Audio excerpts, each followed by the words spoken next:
You know, with the fragrant flower blooms with dignity, giving me hope that love is real, I felt the need to remind myself of what a dumpster fire romance can be at times. So I want to introduce you lovely people to one of the most purposefully toxic main romantic pairings in a technically romance anime I've ever seen.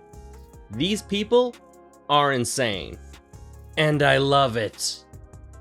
Welcome, friends. I'm Merlyn with a Y, a certain famous wizard's less talented but more attractive cousin. And I want to talk about an anime relationship so toxic, the guy is screwing another girl in the OP. Yeah. I had to rewind and rewatch it when I saw it for the first time. That was my first hint that this was gonna be something fun. This is Yakuza Fiancé. And I'm gonna tell you right now, this guy's a freak! I've seen plenty of toxic couples in romance anime, but this is the kind of toxic that you can't look away from. I finally understand why people watch reality TV. So let me go over the first episode and give you a taste of what makes this series so entertaining for me. The story follows Yoshino Some, the granddaughter of a powerful Yakuza boss from Osaka. Despite her model good looks, her complete lack of interest in romance, mixed with her sheltered upbringing, has left her painfully single. She doesn't particularly care, but her meddling grandfather sure does, and sends her to Tokyo to marry the grandson of one of his closest friends, a rival Yakuza boss. Despite the fact that she wants no part in any of this, she goes to Tokyo and meets her new fiancé, Kirishima Miyama. At first, things are going okay. He seems a bit odd, but he's handsome, polite, and happy to show her around. She transfers to his high school, and even if there are a bunch of girls who bully her for her connection to Kirishima and her flashy looks, she still handles it well. But things feel off. There's something about Kirishima that feels wrong. He always has that same smile on his face.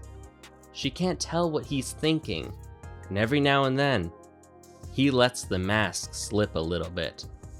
Not only that, but one night, she sees him come home late, covered in blood, and it's probably not his. While she doesn't seem to care much about any of this gang stuff, Kirishima is a full-blown member of the Yakuza, and he's a lot more dangerous than she knows. Yoshino is no stranger to the Yakuza life, but this isn't one of her grandpa's men, and she might not be completely safe around him.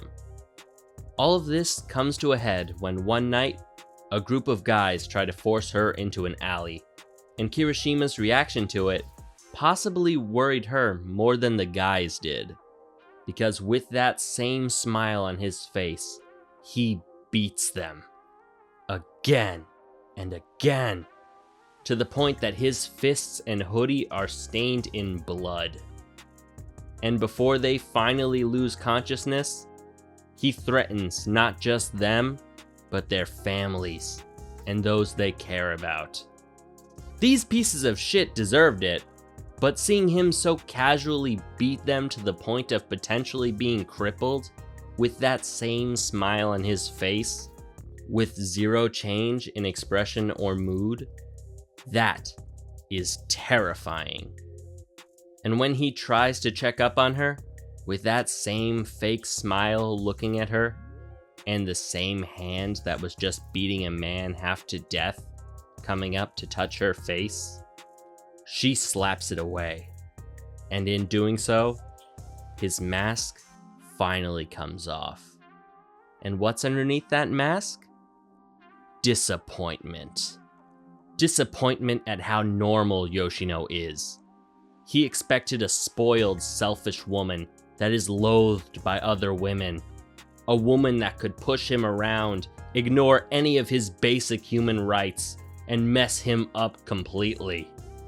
But instead, he got Yoshino, a girl that's by almost all accounts completely normal, and he's bored of her.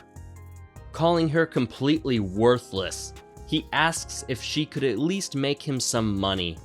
After all, she has a nice face and body, so she could probably make a lot at a brothel he's involved with. He even goes in depth as he talks about it, going into way too much detail as he describes how she could make money as a prostitute. Of course, she has other options, like going back to Osaka. He doesn't care if it starts a war between their families. He doesn't care if they want his head. Kirishima is bored of her, and that's all that matters to him. With Kirishima no longer playing the gentleman and the bullying from the girls getting worse, Yoshino is having a hard time. But one call from her grandpa turned everything around. He didn't do anything, just gave her some advice. 1 year. Even if you get bullied or get played, no matter how hard it gets, don't come back for a year. Hold on as desperately as you can, and use that year to make him fall in love with you to the point that he'd die for you. Then after a year, break his heart and leave him without mercy. Not the advice that I would have given her, but it works. 2 weeks later, Yoshino had disappeared during that time, only to barge into Kirishima's classroom and drop 4 million yen on his desk. You see, Yoshino took his words to heart, so she took Kirishima's advice and sold her body. 1 kidney for 4 million yen. I repeat, 1 kidney for 4 million yen! She was so pissed and petty that she took his advice in a completely different way and then gave him the money just to say F you. Yoshino might seem like a normal girl when you first meet her, but don't get it twisted. She was raised in the Yakuza, same as Kirishima. Even if she has to crawl on the floor or choke on her blood, she'll drag her enemies down to hell with her. She will fuck up your life, and that makes her just his type. He falls so hard for her at that moment that he asks her to marry him, all the while having a full tent. Not that I blame him, because in all honesty, same. I didn't find her that interesting or attractive at first either. But the moment that scene came around, I had the exact same reaction as Kirishima. There's just something hot about a girl that you know is going to ruin your life. Danger is sexy, and crazy is also sexy. Sure, she might crash your car and steal all your money, but you just know the sex is gonna be amazing. You'll hate yourself afterwards, but you'll keep coming back. I mean, is it so wrong to want a hot girl to slap me in the face, use me as a chair, and then put cigarettes out on my chest? I feel like that's pretty normal. Kirishima certainly agrees with me, because from this moment forth, he wants nothing more than to have Yoshino destroy him. He's a masochist that just found the perfect dom. He is in love. And that's just the start of this toxic romance.